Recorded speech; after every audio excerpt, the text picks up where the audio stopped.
सभी को नमस्कार। मैं नीरज प्रस्तुत हूँ आप सभी के समक्ष इतिहास की एक नई वीडियो के साथ। आज हम देखने जा रहे हैं एनसीईआरटी का कक्षा 6 का इतिहास का हमारे अतीत भाग 1 का पाठ 7 राज्य से साम्राज्य। इससे पहले हम 6 पाठ ऑलरेडी कर चुके हैं, आप प्लेलिस्ट में जाके देख सकते हैं। टू द पॉइंट हमारी ये सीरीज चल रही है एनसीईआरटी की, इसमें हम टू द पॉइंट नोट्स करते हैं। अगर आप चैनल पर नए हैं तो चैनल को सब्सक्राइब कर सकते हैं, क्योंकि यहाँ पर एनसीईआरटी आधारित सारी चीज़ें कवर की जा रही हैं, चाहे वो हिस्ट्री हो, चाहे ज्योग्राफी हो, चाहे पॉलिटिकल साइंस हो। ठीक है, किसी भी एग्ज़ाम के लिए एनसीईआरटी देखिए आधार रहता ही रहता है, वहाँ से क्वेश्चन बन जाते हैं। ठीक है, और बात करूँ अगर मैं सीटेट पेपर सेकंड की, ठीक है जी, सीटेट पेपर सेकंड में आपका एसएसटी आता है। एसएसटी आपका 60 मार्क्स का आता है, 60 मार्क्स का। ठीक है, जिसमें आपका हिस्ट्री भी आती है, ज्योग्राफी भी आती है और पॉलिटी भी आती है। ठीक, जो कि एक बहुत बड़ा रोल प्ले करती है। वहाँ तो रोल प्ले करती है, उनके लिए तो रामबाण इलाज है ही। साथ ही साथ जहाँ भी जीके आ रही है किसी भी एग्ज़ाम में, चाहे वो एसएससी का कोई एग्ज़ाम हो, ठीक है, या टीचिंग का कोई एग्ज़ाम हो, ठीक, या लेखपाल पटवारी कोई भी एग्ज़ाम हो, जहाँ भी जीके आ रहा है, ठीक है, कहीं भी, चाहे सेंट्रल का एग्ज़ाम हो चाहे स्टेट का एग्ज़ाम हो, कहीं भी जीके आ रहा है, वहाँ ये सीरीज़ बहुत ही लाभदायक होने वाली है। ठीक है, क्योंकि टू द पॉइंट नोट्स चल रहे हैं हमारे यहाँ। और इसके पश्चात हम एमसीक्यू बेस्ड क्वेश्चंस भी करेंगे इस चैप्टर के कंप्लीट होने के बाद, जिस हिसाब से हमने ज्योग्राफी और पॉलिटिकल साइंस में ऑलरेडी प्रोवाइड कर दिए हैं। आप प्लेलिस्ट में जाके देख सकते हैं। चैप्टर कंप्लीट करने के बाद हमने एमसीक्यू सीरीज़ भी रखी है, वो आप लोगों की ही डिमांड थी, उसी के आधार पर कि रिवीजन के लिए वो एमसीक्यू क्वेश्चंस बनाए गए हैं, उसमें काफ़ी मेहनत लगी है।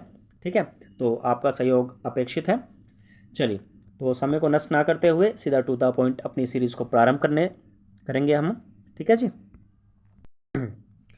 चलिए, यह आपका अध्याय 7 है, राज्य से साम्राज्य। ठीक है, तो प्रारंभ करेंगे। टू द पॉइंट चीज़ें हाईलाइट की हुई है मैंने इसमें, जो कि इम्पोर्टेंट रहेगा उसी पर चर्चा की जाएगी। ठीक है जी, चलिए सबसे पहले देख लेते हैं, यहाँ पर कुछ फैक्ट है। अशोक जिस साम्राज्य पर शासन करते थे, उसकी स्थापना उनके दादा चंद्रगुप्त मौर्य ने लगभग 2300 साल पहले की थी। चाणक्य या कौटिल्य नाम के एक बुद्धिमान व्यक्ति ने चंद्रगुप्त की सहायता की थी। चाणक्य के कई विचार हमें अर्थशास्त्र नाम की किताब में मिलते हैं। जिस चीज़ को मैंने हाईलाइट किया है उसको आपको अच्छे से याद रखना है। सबसे पहले मौर्य साम्राज्य की बात हो रही है, पता है आप लोगों को, अशोक मौर्य साम्राज्य से संबंधित है। तो मौर्य साम्राज्य की स्थापना किसने की थी, यहाँ पर नाम आया है चंद्रगुप्त मौर्य। ठीक, याद रखिएगा, जिनको पता है अच्छी बात है, जिनको नहीं पता पता चल जाएगा और याद कर लीजिएगा, मोस्ट इम्पोर्टेंट। ठीक, वे कौन थे, वे अशोक के दादा थे। ठीक, कमेंट बॉक्स में ज़रूर बताइएगा अशोक के पिताजी का नाम क्या है। ठीक है, अशोक के पिताजी का नाम क्या है, कमेंट बॉक्स में अपेक्षित है आपसे कि आप लोग जवाब देंगे। आगे देखेंगे तो लगभग 2300 साल पहले जो है इस साम्राज्य की स्थापना की थी चाणक्य या कौटिल्य। ठीक है, इनके ही सहायता से चंद्रगुप्त ने मौर्य साम्राज्य की स्थापना की थी, और इन्होंने एक बुक लिखी है, किताब लिखी है अर्थशास्त्र। ठीक है, जो कि मोस्ट इंपॉर्टेंट है, कई बार एग्जाम में डायरेक्ट क्वेश्चन आया हुआ है। अर्थशास्त्र नामक पुस्तक के रचयिता कौन है, या तो चाणक्य ऑप्शन में दे देगा आपको, या तो कौटिल्य, दोनों एक ही व्यक्ति हैं, अलग अलग नाम है। ठीक है जी, आगे चलेंगे। आगे कह रहा है, साम्राज्य में बहुत से नगर थे, मानचित्र में दिखाऊंगा अभी आपको आगे। इनमें साम्राज्य की राजधानी पाटलिपुत्र, उज्जैन और तक्षशिला जैसे प्रमुख नगर थे। ठीक है, तो प्रमुख नगरों में भी ये 3 नगर बहुत महत्वपूर्ण थे। कौन कौन से, पाटलिपुत्र, उज्जैन और तक्षशिला, ये आपको ध्यान में रखना है। आगे चलेंगे, ये देखिए मैप में भी मैंने हाईलाइट किया हुआ है, थोड़ा मैं पहले बड़ा करके दिखा दूँ आपको। जी हाँ, पहले ऊपर के नगर देख लेते हैं, फिर नीचे के देख लेंगे थोड़े से, है ना। चलिए, मौर्य साम्राज्य उस युग के प्रमुख नगर और अभिलेखों के प्राप्ति स्थल। मैंने जो गोला किया हुआ है ब्लू कलर से, ये आप देख सकते हैं, ब्लू कलर ही यूज़ कर लेते हैं, ज़्यादा बेटर रहेगा। ठीक है, ये प्रमुख नगरों पे किए हुए हैं। ठीक है, तक्षशिला, उज्जैन, पाटलिपुत्र, और ये किसके प्रमुख नगर हैं, मौर्य साम्राज्य के। ठीक है, जो कि उस समय मौर्य साम्राज्य की राजधानियाँ भी रह चुकी हैं। ठीक है जी, ध्यान में रहेगा। और बाकी ये जो लाल डॉट दिख रहे हैं ना सारे, ये सारे स्थान हैं जहाँ से अशोक के अभिलेख प्राप्त हुए हैं। आप इनको भी ध्यान में रख सकते हैं, लेकिन ये इतनी इंपॉर्टेंट नहीं है, कुछ ही इंपॉर्टेंट है, वो आगे आने वाली वीडियो में बता दिया जाएगा। लेकिन ये जो नगर है ये मोस्ट इंपॉर्टेंट है, इनको आप याद रखिएगा। ठीक, पाटलिपुत्र, उज्जैन और तक्षशिला। चलिए, नीचे कोई नगर नहीं है, बस महत्वपूर्ण नगर का एक चार्ट है। चलिए, राज्य साम्राज्य से कैसे भिन्न है ये देख लेते हैं। ये मैंने हाईलाइट जानबूझ के नहीं किया, इतने इंपॉर्टेंट नहीं है, जनरल है, बस इसको मैंने सोचा था रीड आउट कर देंगे। ठीक है, एक राज्य होता है और एक साम्राज्य होता है, दोनों अलग क्यों हैं? देखिए ब्लू ब्लू हो गया, रेड कलर ले लिया जाए, है ना। चलिए अब ठीक है, राज्य साम्राज्य से कैसे भिन्न है? चूंकि साम्राज्य राज्यों से बड़े होते हैं और उनकी रक्षा के लिए बड़ी सेनाओं की ज़रूरत होती है, इसलिए सम्राटों को राजाओं की तुलना में ज़्यादा संसाधनों की ज़रूरत होती है। ठीक है भाई, एक घर है, ठीक है, एक झोपड़ी है, मकान है, ठीक है, झोपड़ी है एक, और एक है बंगला, हवेली, दोनों में अंतर है ना। तो यहाँ राज्य और साम्राज्य कुछ इसी प्रकार से है। झोपड़ी के लिए आपको कम संसाधन की आवश्यकता होगी, वहीं महल पैलेस के लिए आपको ज़्यादा संसाधनों की आवश्यकता होगी। इसी प्रकार से राज्यों का जो है कम संसाधनों में भी काम चल जाता था, लेकिन जब साम्राज्य आपका काफ़ी बड़े स्तर पर, व्यापक स्तर पर फैल जाता है, तो वहाँ भी कंट्रोल करना, नियंत्रण करने के लिए भी संसाधनों की आवश्यकता होती है, देश को चलाने के लिए भी संसाधनों की आवश्यकता होती है। ठीक है, लेकिन जो संसाधनों का स्तर है, ठीक है, वो बढ़ जाता है, बस यही अंतर है। ठीक है जी, इसी कारण उन्हें बड़ी संख्या में कर इकट्ठा करने वाले अधिकारियों की भी ज़रूरत होती थी। भाई ज़्यादा जगह है, अब टैक्स करने के लिए लोग भी तो लगाए जाएंगे, हाँ भाई आप इधर से ले लेना, आप इधर से ले लेना, है ना। अब एक ही व्यक्ति का प्रत्येक जगह जाना वो तो पॉसिबल नहीं है ना, तो इसलिए। ठीक है, क्योंकि यहाँ पर ये जो साम्राज्य चैप्टर है और राज्य साम्राज्य हमारा चैप्टर ही है, तो ये हमें पता होना चाहिए राज्य साम्राज्य में अंतर क्या है। ठीक है, इसलिए मैंने ये छोटा सा बता दिया आपको। साम्राज्य का प्रशासन, चूँकि मौर्य साम्राज्य बहुत बड़ा था, इसलिए अलग अलग हिस्सों पर अलग अलग ढंग से शासन किया जाता था। पाटलिपुत्र और उसके आसपास के इलाकों पर सम्राट का सीधा नियंत्रण था। इसका मतलब यह हुआ कि इस इलाके के गांवों और शहरों के किसानों, पशुपालकों, शिल्पकारों और व्यापारियों से कर इकट्ठा करने के लिए राजा अधिकारियों की नियुक्ति करता था। राजा किसकी नियुक्ति करता था? अधिकारियों की। किस लिए? कर इकट्ठा करने के लिए। ठीक है जी, जनरल सा फैक्ट है, ध्यान रखिएगा। आगे देखते हैं, आगे कह रहा है अर्थशास्त्र में ये लिखा है कि उत्तर पश्चिम कंबल के लिए और दक्षिण भारत सोने, और नीचे देख लेते हैं, जस्ट 1 सेकेंड, इन दोनों को एक साथ ले लेते हैं तो ज़्यादा बेटर रहेगा। जी हाँ, ये हाईलाइट इसलिए किया हुआ है क्योंकि यहाँ पिछली बार यहाँ से क्वेश्चन बना भी हुआ है, मोस्ट इंपॉर्टेंट है। ठीक है, ये कहाँ लिखा है? अर्थशास्त्र में। अर्थशास्त्र किसका ग्रंथ है? कौटिल्य या चाणक्य का, पीछे मैं बता के आया हूँ। ठीक है जी, क्या लिखा हुआ है इसमें? उत्तर पश्चिम भाग किसका? भारत का। ठीक है, उत्तर पश्चिमी हिस्सा भारत का कंबल के लिए प्रसिद्ध था, और दक्षिण भारत जो है हमारा वो सोने और कीमती पत्थरों के लिए प्रसिद्ध था। ठीक, क्वेश्चन ऐसा बनेगा, उत्तर पश्चिम किस चीज़ के लिए प्रसिद्ध था? ऑप्शन दे देंगे आपको, चाय, कंबल, कीमती पत्थर। ठीक है, इस टाइप से ऑप्शन दे देंगे, तो आपको ध्यान होना चाहिए कंबल। ठीक है, ऐसे दक्षिण भारत सोने और कीमती पत्थर के लिए। ठीक है जी, आगे चलेंगे। छोटे छोटे फैक्ट हैं लेकिन बहुत इंपॉर्टेंट है, यहाँ से क्वेश्चन बन जाते हैं डायरेक्ट। आगे देखेंगे, नजराना क्या होता है? नजराना 3 लाइनों में अच्छे से मेंशन किया हुआ है यहाँ पर। जहाँ कर अर्थात टैक्स नियमित ढंग से इकट्ठे किए जाते थे, वहीं जो नजराना होता था वो अनियमित रूप से जब भी संभव हो इकट्ठा किया जाता था। ऐसे नजराने विविध पदार्थों के रूप में प्रायः ऐसे लोगों से लिए जाते थे जो स्वेच्छा से इसे देते थे। ठीक है, कर देखो, जो टैक्स होता है वो तो नियमित रूप से लिया ही जा रहा है ना, लेकिन जो नियमित रूप से ना लिया जाए नजराना, ठीक है, अनियमित रूप से जब भी संभव हो इकट्ठा कर लिया जाता था।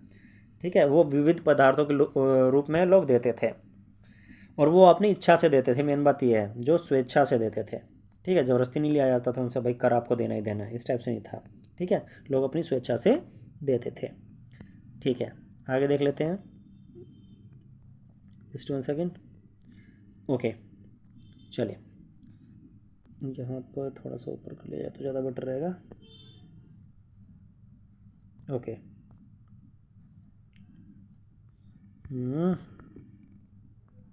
चलिए अब ठीक है। राजधानी में सम्राट, अब यहाँ अशोक के बारे में और काफ़ी चीज़ें इधर दी गई हैं, और मेगास्थनीज चंद्रगुप्त के बारे में, है ना, उनसे पहले, अशोक के पहले, है ना। मेगास्थनीज कौन थे? मेगास्थनीज इंपॉर्टेंट है। चंद्रगुप्त के दरबार में पश्चिम एशिया के यूनानी राजा, कौन से राजा? यूनानी राजा सेल्यूकस निकेटर का राजदूत था। मोस्ट इंपॉर्टेंट मार्क कर लीजिएगा इसको। ठीक है, वेरी इंपॉर्टेंट। यहाँ से क्वेश्चन बना हुआ है कई बार, सीधा क्वेश्चन बना हुआ है। मेगास्थनीज कौन था? ठीक है, ऑप्शन बहुत सारे दे देंगे, आपको याद रखना है। पश्चिम एशिया के यूनानी राजा सेल्यूकस निकेटर थे और उन्हीं का ही राजदूत था ये, जो कि इंडिया में आया था। ठीक है जी। मेगास्थनीज ने जो कुछ देखा उसका विवरण इस प्रकार दिया था। ठीक है, मतलब एक यात्री बोल लीजिए, या देखिए उस समय क्या होता था, जो दूत इधर से उधर आते जाते थे, ठीक है, चाहे आप अल-बिरूनी ले लीजिए, ठीक है जी, और मेगास्थनीज ले लीजिए, ठीक, अबुल फजल ले लीजिए, ये राजदूत के रूप में इधर से उधर गए और उन्होंने देश के बारे में देखा, ठीक है, वही अपने ग्रंथों में लिख दिया है। ठीक है, तो उन्हीं में से एक थे मेगास्थनीज, उनके बारे में मैंने बता दिया। अब क्या लिखा है आप स्क्रीनशॉट लेकर के अच्छे से पढ़ सकते हैं। ठीक है, चलिए, समय का अभाव है तो इसलिए इसको इतना इम्पोर्टेंस नहीं है इतनी, ठीक है, लेकिन फिर भी आप देख सकते हैं। पाटलिपुत्र के बारे में थोड़ा सा दिया गया है, ये पढ़ सकता हूँ, पढ़ देते हैं, देख लेते हैं। ये एक विशाल और खूबसूरत नगर है। ये एक विशाल प्राचीर से घिरा है जिसमें 570 बुर्ज हैं और 64 द्वार हैं। 2 और 3 मंजिल वाले घर लकड़ी और कच्ची ईंटों से बने हैं। राजा का महल भी काठ से बना है जिसे पत्थर की नक्काशी से अलंकृत किया गया है। ये चारों तरफ से उद्यानों और चिड़ियों के लिए बने बसेरों से घिरा है। देखिए, हमारे जो आधे से ज़्यादा इतिहास के स्रोत है ना, वो इसी प्रकार के लेखों से भरे हुए हैं। जो विभिन्न विभिन्न समय पर यात्री आए हैं विदेशों से, उन्होंने ही अपने ग्रंथों में जो लिखा है वो भी इतिहास के आधार स्रोतों में एक है। ठीक है, वहाँ से हमें अपने इतिहास की जानकारी मिलती है। ठीक, चलिए आगे देखेंगे। ये मोस्ट इम्पोर्टेंट है जी, इसको आप अच्छे से याद कर लीजिएगा। Just 1 second. ओके, देखते हैं। अशोक एक अनोखा सम्राट। अशोक मौर्य वंश के सबसे प्रसिद्ध राजा थे।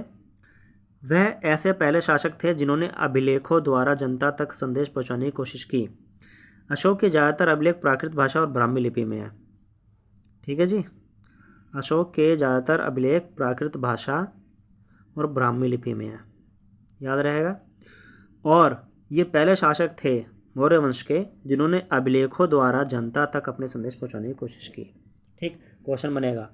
ठीक, मौर्य वंश के पहले शासक कौन थे, या पहले शासक कौन थे जिन्होंने अभिलेखों के द्वारा जनता तक अपने संदेश पहुंचाने की कोशिश की? आपका उत्तर होगा अशोक।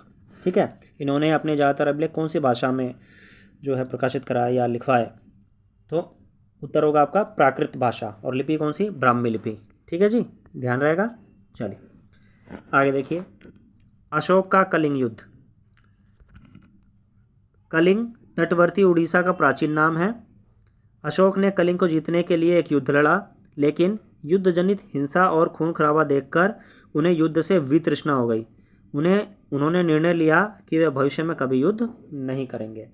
ठीक है, तो यहीं से ही उनका जो हृदय परिवर्तन होता है और वो बौद्ध धर्म अपनाते हैं और युद्ध को त्याग देते हैं। इतनी भीषण हिंसा देखी उन्होंने, इतने लोगों के उन्होंने शव देखे, ठीक है, उनको युद्ध से ही वितृष्णा हो गई, मतलब कि युद्ध करना ही नहीं है।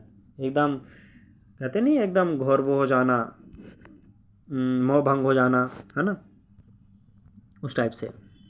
तो युद्ध करना उन्होंने छोड़ दिया। तो उसके बारे में देखो, ये थोड़ा सा पढ़ लेना चाहिए क्योंकि यहाँ से क्वेश्चन बनने के चांसेस हैं और यहाँ से थोड़ा इतिहास के बारे में भी आपको अच्छे से जानकारी होगी। कलिंग युद्ध का वर्णन करता हुआ अशोक का अभिलेख, ये लिखवाया। देखो उन्होंने क्या कहा अपने एक अभिलेख में। अशोक ने ये बात कही है, क्या कही है? राजा बनने के 8 साल बाद मैंने कलिंग विजय की। लगभग 1.5 लाख लोग बंदी बना लिए गए, 1 लाख से भी ज़्यादा लोग मारे गए। इससे मुझे अपार दुख हुआ। क्यों? जब किसी स्वतंत्र देश को जीता जाता है तो लाखों लोग मारे जाते हैं और बहुत सारे बंदी बनाए जाते हैं। इसमें ब्राह्मण और श्रमण भी मारे जाते हैं। जो लोग अपने सगे संबंधियों और मित्रों को बहुत प्यार करते हैं तथा दासों और मृतकों के प्रति दयावान होते हैं, वे भी युद्ध में या तो मारे जाते हैं या अपने प्रियजनों को खो देते हैं। इसलिए मुझे पश्चाताप हो रहा है। अब मैंने धम्म पालन करने एवं दूसरों को इसकी शिक्षा देने का निश्चय किया है। धम्म देखिए संस्कृत भाषा का शब्द है। संस्कृत भाषा का इसका अर्थ है धर्म, धर्म का विकृत रूप है ये। ठीक है जी, धम्म, ठीक है, धर्म, यहाँ ये धम्म से धर्म है। ठीक है, यहाँ देखिए लिखा भी होगा, ये रहा। धम्म संस्कृत भाषा धर्म का प्राकृत रूप है।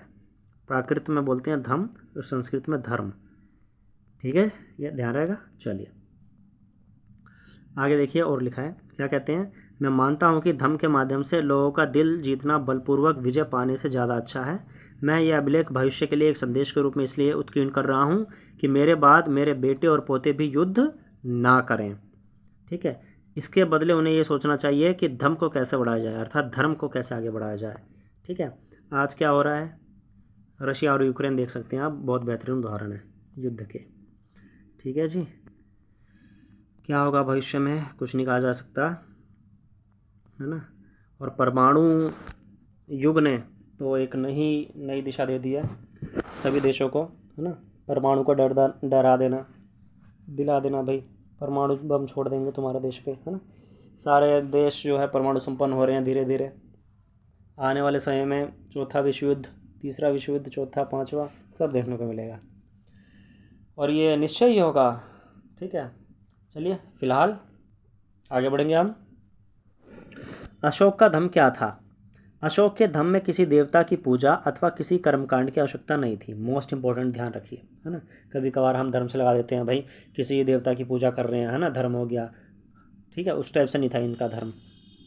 इनको क्या लगता था? उन्हें लगता था कि जैसे पिता अपने बच्चों को अच्छे व्यवहार की शिक्षा देते हैं, वैसे ही यह उनका कर्तव्य था कि अपनी प्रजा को निर्देश दें। वे बुद्ध के उपदेशों से भी प्रेरित हुए थे, अर्थात उन्होंने जो भी अपने जीवन से सीखा वो चाहते थे कि वो सब वो प्रजा को दे सकें। ठीक है, उपदेश के रूप में या शिक्षा के रूप में, जैसे भी उनकी प्रजा ग्रहण करें। ठीक है, यही उनका धम्म था। उनका धम्म ये नहीं था कि किसी देवता की आप मूर्ति बनाइए उनकी पूजा कीजिए, ये बिल्कुल नहीं था। ठीक है जी, ये ध्यान रखिएगा, कई बार यहाँ से भी कथन के रूप में क्वेश्चन बन जाता है। अब यहाँ देखिए एक चित्र दिया गया है, ये चित्र किसका है? चलिए उससे पहले ये पढ़ लेते हैं पहले धम्म के बारे में, तब आते हैं चित्र पे, है ना। Just 1 second. ओके, आप इधर आ जाइए। चलिए, उन्होंने धम्म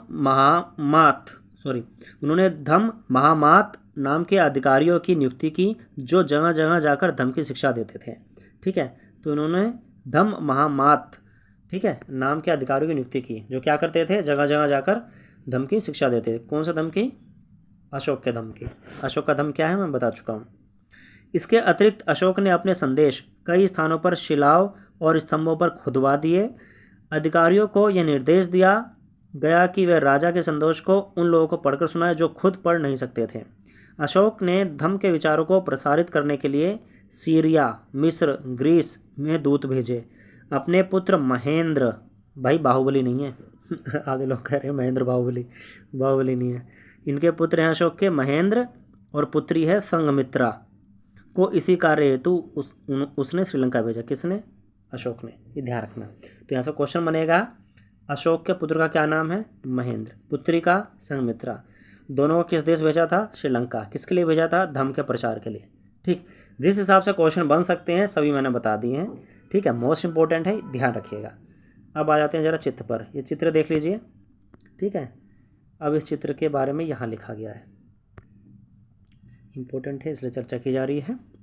उत्कृष्ट पॉलिश वाले पत्थर की इस मूर्ति को देखो, यह बिहार के रामपुरवा में मिले एक मौर्यकालीन स्तंभ का हिस्सा है।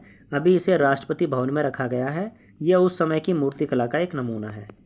ठीक है जी, तो ये थोड़ा सा फैक्ट था। आगे चलेंगे,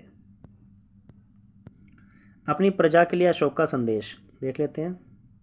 ये देखिए, इसमें सारी चीज़ें उन्होंने अच्छे से एक्सप्लेन की है जहाँ तक मुझे लग रहा है ना, और हमें समझ में भी अच्छे से आ जाएगा। चलिए देखते हैं क्या क्या बोला उन्होंने, इसको यहाँ कर देते हैं फिट। ओके, अपनी प्रजा के लिए अशोक का संदेश क्या है? लोग विभिन्न अवसरों पर अनुष्ठान करते हैं, बिल्कुल सही। उदाहरण के लिए जब वे बीमार होते हैं, जब उनके बच्चों का विवाह होता है, बच्चों के जन्म पर, जब यात्रा शुरू करते हैं, जब वे तरह तरह के अनुष्ठान करते हैं। ये कर्मकांड किसी काम के नहीं हैं, ऐसा मानना है अशोक का। ठीक है, इन सब की कोई आवश्यकता नहीं है। इसके बदले वो क्या कहते हैं, यदि लोग दूसरी रीतियों को माने तो वह ज़्यादा फलदायी होंगी। ये अन्य प्रकार की रीतियाँ क्या हैं? ये हैं अपने दासों और नौकरों के साथ अच्छा व्यवहार करना, बड़ों का आदर करना, सभी जीवों पर दया करना और ब्राह्मणों तथा श्रमणों को दान देना। ये है अशोक का धम्म। समझ में आया जी? समझ में आ रहा है? जो कि आज बहुत कम लोग करते हैं। थोड़ा सा पैसा हाथ में आ जाए, है ना, तो ये कौन है, अरे चलो ना, हटाओ, बात भी नहीं, तमीज़ भी नहीं, लहजा भी नहीं।